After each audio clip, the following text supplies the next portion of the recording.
미국 뉴욕에 있는 유대인 명문 종합대학인 예시바 대학교입니다.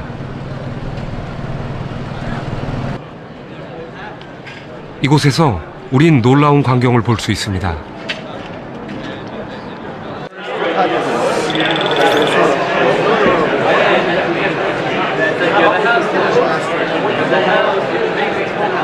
시끄러운 소리로 가득 찬 이 넓은 공간은 다름 아닌 도서관입니다. 학생들은 책을 펴놓고 큰 소리로 떠들고 있습니다. 언뜻 보면 상대에게 화가 나서 따지는 것처럼 보이는데요. So we are talking about Friday. I think so. Fine. So we're talking about Friday. Let's just try to think if we're running out of possibilities. We're running out of possibilities. What are we gonna do? Literally, what are you doing? What? What are you doing? What are we doing? We're studying. Talmud. You don't seem studying. You're just arguing. Yeah. So the way that it works is it's a unique learning style. Basically, the way it works is you learn in pairs called chabrusas. 학생들은 지금 하브루타 중입니다. Well, traditionally in the Talmud it means having a study partner.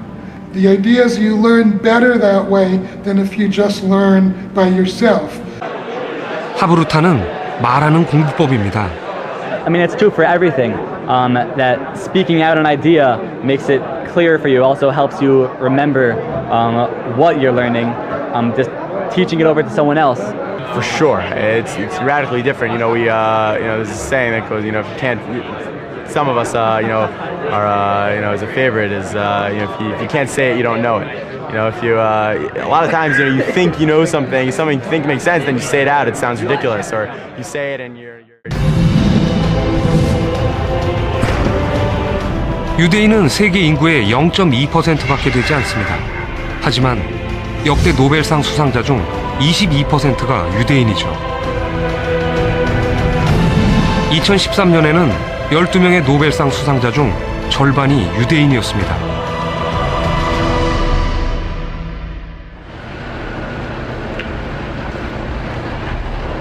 유대인이 금융, 경제, 법률 등 모든 분야에서 성공하는 비결. 그 속에 하브루타가 있습니다.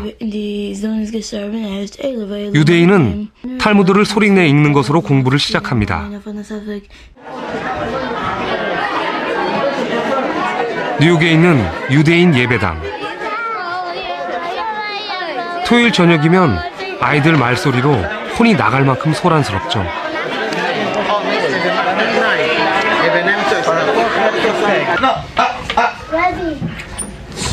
교실도 마찬가지입니다. 짝을 지어 큰 소리로 책을 읽습니다. 모두 하브루타를 몸에 익히는 과정입니다. I don't think this is only good for Jewish people. I think everyone can learn from it.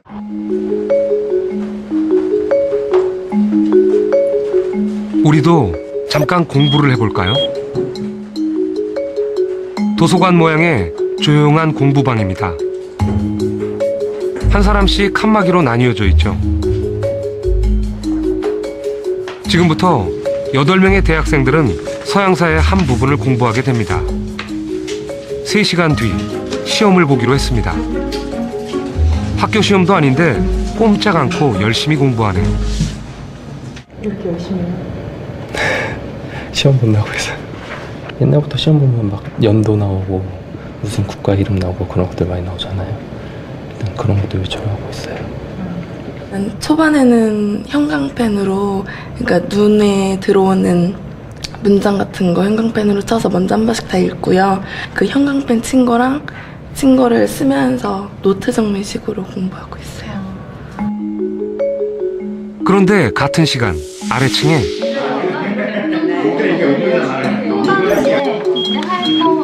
또 하나의 공부방이 있습니다. 말하는 공부방입니다. 이 방에서는 혼자 공부해서는 안 됩니다. 서로 묻고 설명하며 공부해야만 하죠. 다들 혼자가 익숙할 텐데 시끄러워 공부가 되기나 할까 걱정입니다. 결국에 이 식민지들까지 다 이어서 하나의 큰 제국으로 같은 그래도 공부가 재미있어 보입니다. 하는 줄을 많이 치시거나 그러시진 않으셨네요. 이거 진짜 기억하고 보지 않고 말해야 된다고 염두에 두고 보니까 좀 더 이 기억을 주입시킬 때부터 좀 짜임새를 내가 먼저 구축하려고 노력을 하게 된 것 같아요.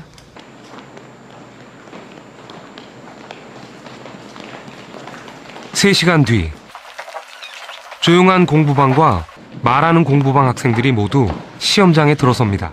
시험을 시작을 하겠습니다. 네, 문제지 펼치고 시험 문제 풀어주세요.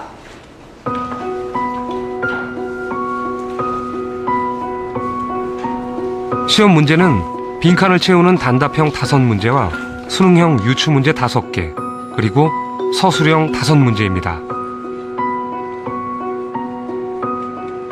대학 수학능력시험 검토위원이 문제를 출제했고 채점을 하게 됩니다.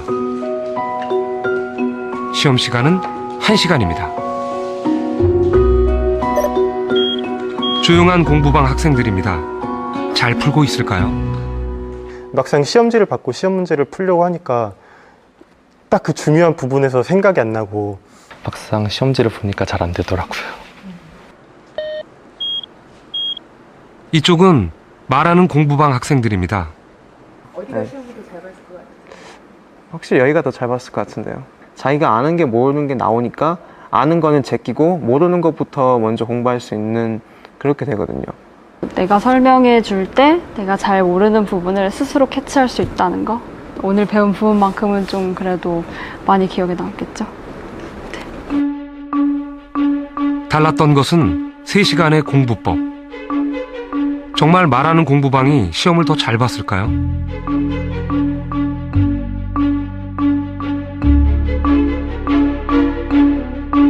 결과는 놀라웠습니다. 단답형 점수가 말하는 공부방이 2배나 높습니다. 수능형 문제도 더 높은 점수를 받았고 서술형 역시 말하는 공부방이 2배 가까운 점수입니다. 말하는 공부법엔 어떤 비밀이 숨어 있을까요?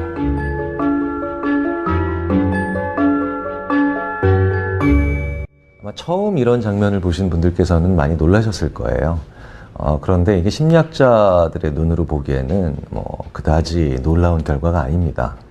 이른바 메타인지라고 하는 것이 있습니다. 우리가 일반적으로 하는 생각들, 이런 걸 인지라고 부릅니다. 그런데 이 인지를 바라보고 있는 또 다른 눈이 있습니다. 이걸 메타인지라고 하죠.